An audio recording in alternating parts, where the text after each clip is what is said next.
तिकडे हिंगोली नगरपालिका निवडणुकीतील भाजपचे उमेदवार नीता बांगर यांच्या प्रचारासाठी आज मुख्यमंत्री फडणवीस हिंगोलीमध्ये सभा घेणार आहेत। दुपारी फडणवीस यांची ही सभा सुरू होईल। फडणवीस यांच्यासोबत मेघना बोर्डीकर, अशोक उईके आणि त्यासोबतच मराठवाड्यातले इतर भाजपचे नेते उपस्थित राहतील।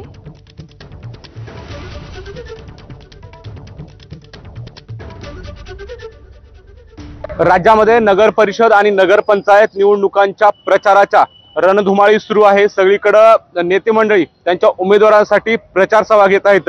हिंगोलीमध्ये आज भाजपचे उमेदवार नीता बाबाराव बांगर यांच्या प्रचारासाठी देवेंद्र फडणवीस हिंगोली शहरामध्ये येणार आहेत। हिंगोली शहरातील महात्मा गांधी पुतळा परिसरामध्ये या ठिकाणी सभा घेणार आहेत। आपण या ठिकाणी बघताय सभेची तयारी जवळपास अंतिम टप्प्यात आलेली आहे। मोठ्या प्रमाणामध्ये खुर्च्या सुद्धा या ठिकाणी लावण्यात आलेल्या आहेत।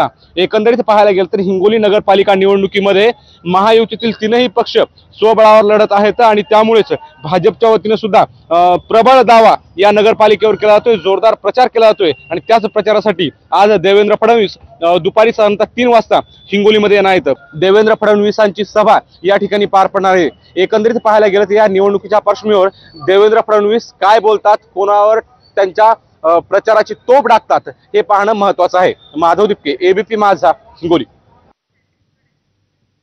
तर कालच्या स्टिंग ऑपरेशन